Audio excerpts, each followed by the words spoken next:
जय गुरुदेव, जय हो बाबा नीप करोली महाराज की जय। साथियों नमस्कार, स्वागत करते हैं आप सभी का आपके अपने YouTube चैनल पर। आशा करते हैं आप सभी लोग स्वस्थ होंगे और इसी कामना के साथ करते हैं आज का प्रसंग शुरू। ये जो आपके समक्ष हम लोग बाबा जी के प्रसंग या कोई भी रोचक जानकारियाँ प्रस्तुत कर रहे हैं, ये सिर्फ़ और सिर्फ बाबा जी के आशीर्वाद से संपन्न हो पा रहा है। और हमारा प्रयास रहता है कि हम अच्छे से अच्छा आपके समक्ष बाबा जी के प्रसंग और जो भी रोचक जानकारियां हैं वो प्रस्तुत करें।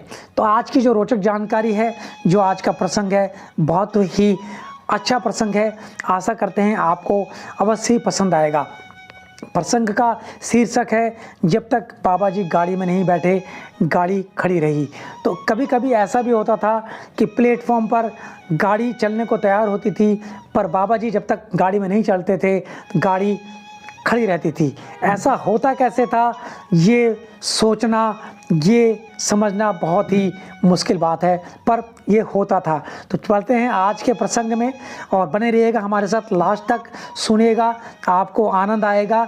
और वीडियो को लाइक कमेंट शेयर करते रहिएगा। शेयर अवश्य कीजिएगा ताकि लोगों तक बाबा जी की जो रोचक जानकारियां हैं वो पहुंचती रहें। तो बढ़ते हैं आप सभी के साथ में आज के प्रसंग में।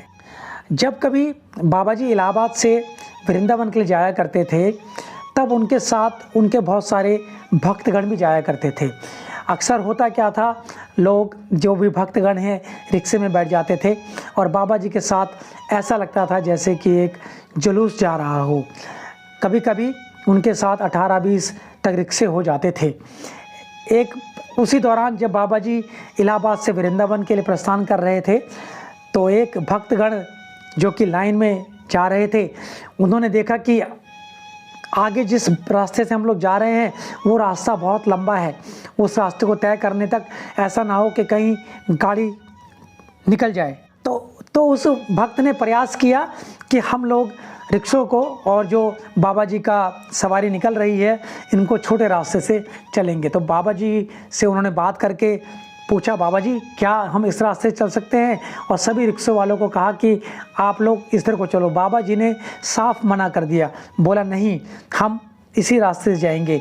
उसका कारण ये था, जाने का कारण ये था कि उस रास्ते पे बाबा जी को पता था उनके बहुत ही भक्त वहाँ पर उनकी प्रतीक्षा कर रहे हैं कि आज बाबा जी यहाँ से इलाहाबाद से वृंदावन जा रहे हैं तो इसी रास्ते से प्रस्थान करेंगे। अब वो चलते रहे। अब होता क्या है, जब उस रास्ते जा रहे होते हैं तो गाड़ी जो है, जो प्लेटफॉर्म पर गाड़ी लगने वाली होती है, वो पता लगता है कि गाड़ी प्लेटफॉर्म पर लग चुकी है और महाराज जी अभी रास्ते में ही हैं। अब गाड़ी प्लेटफॉर्म पर लग गई है तो जाहिर सी बात है वो आगे बढ़ेगी भी कुछ समय बाद। तो महाराज जी को प्लेटफॉर्म पर तक पहुंचने में की चिंता में देरी हो जाती है और जो भक्त होते हैं उनको चिंता हो जाती है कि अब हम लोग कैसे जाएंगे। उनके साथ माताएं भी थी जो गाड़ी में जाकर बैठ जाती हैं।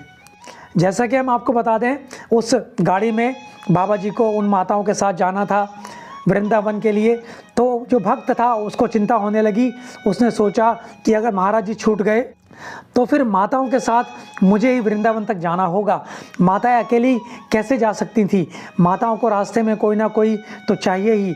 वह भक्त माताओं की ज़रूरतों के जो सामान था उनके प्रबंध में व्यस्त हो गया और महाराज जी प्लेटफॉर्म के बाहर कुछ भक्तों के साथ बातचीत करते रहे। इसी बीच क्या होता है मित्रों, गार्ड ने ड्राइवर को गाड़ी चलाने के लिए हरी झंडी दी और उस भक्त की चिंता फिर और बढ़ जाती है।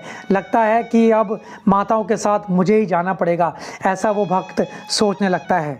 कुछ समय बीत जाता है, 4-5 मिनट का समय बीत जाता है। गाड़ी को ड्राइवर चलाने का प्रयास करता है पर गाड़ी अपनी जगह से हिलने का नाम नहीं लेती।